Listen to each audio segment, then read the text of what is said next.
Alright, what's going on, everybody? Welcome back to Mastering the Instrument.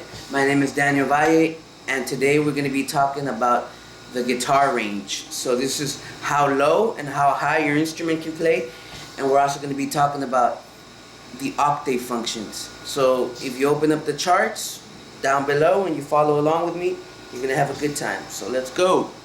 Alright, so if you're going to learn how to read music, it's good to know where middle C is at. So these are both middle C's on the treble clef. And even though it is written as middle C, it is actually C3 on the piano. So that's the true pitch. Okay, so let's start on the next example, and that's in the key of E. So this would be our open E on the guitar. This would be our first octave, our second octave, our third octave, and finally about half an octave, so a major sixth. Okay, so for our next example, the key of G, notice how we still have the E below it. Okay, so we go up,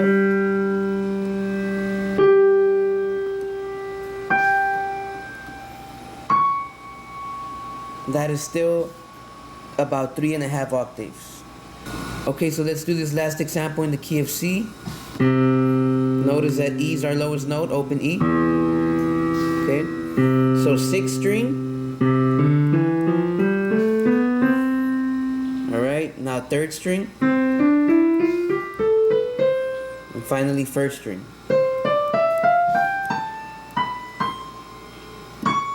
So about 3.5 octaves. Alright, so now that we know the guitar range, which is about 3.5 octaves, we can begin to focus on each individual octave. So we will be following the SATB format, which is soprano, alto, tenor, and bass, from highest to lowest. So let's take a closer look.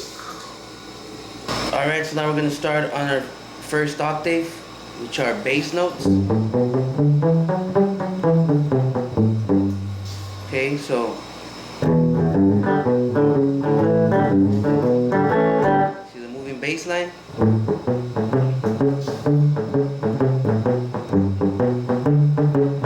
See,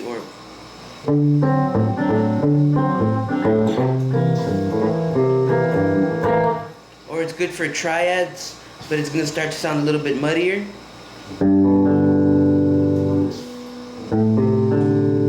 Maybe.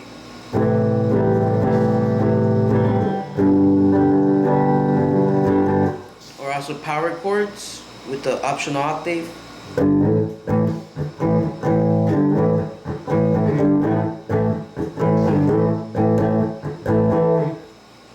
Okay, so those are pretty much the main uses for the low octave, or the first octave. Alright, let's take a look at the second octave of the guitar, which is also the sweet spot because it's not too low, it's not too high.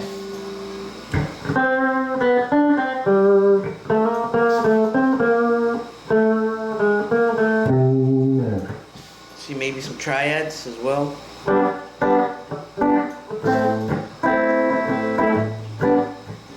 Or some 7 chords.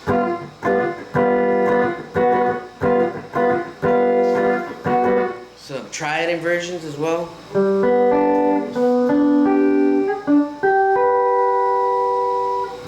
Or the alto and tenor voicings in a jazz ensemble.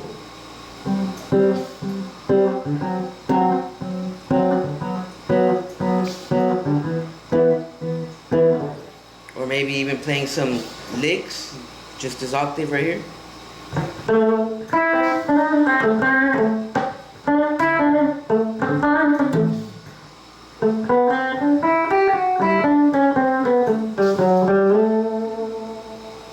So you can pretty much do anything on that octave. It's going to sound good because it's just right in the middle. Alright, so finally let's talk about the third octave. So these would be the soprano notes, and they are obviously good for soloing.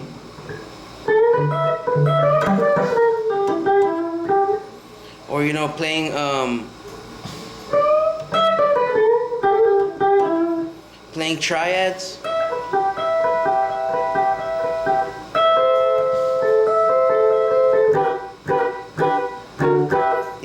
extra range, and it's also good for chord extensions. So we can use the 2, the 4, and the 6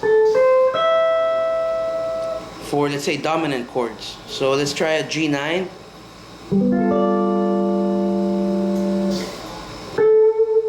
Okay, a G11, and there's an extra G in there, so a doubling. And then we can alter these chords as well. And then we have the G13. We can alter the 7, the 13. So those are some of the main functions of the third octave. Alright, so the last one, you know, if you just need a little bit of more range,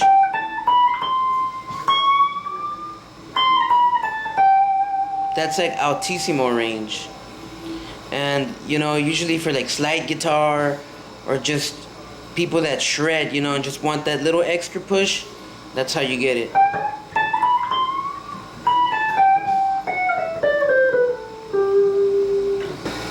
Alright, so that's pretty much what I got for the octave functions. And it's good to be aware of these functions because depending on what setting you're playing, if you're playing with a jazz ensemble, you don't have to get in the way of other people, the bass player or the soloist. Just play the inside chords, alto and tenor. If you're playing a guitar solo, at the climax of the song, you want to be able to hit the highest notes. So you go to the third octave. And for a singer in like jazz or even metal music, or just playing open chords, you can begin to be more aware of the bass notes. Okay, so just treat the guitar, treat it as a single voice, just like ours, but also treat it as like a rhythm ensemble, or treat it as a choir, or a little accompaniment for whoever you're doing it, for yourself or for other people. Just be aware of all the things that the guitar can do. So thank you for watching. Like and subscribe, and let me know what you guys want to see next time. Alright? Peace out.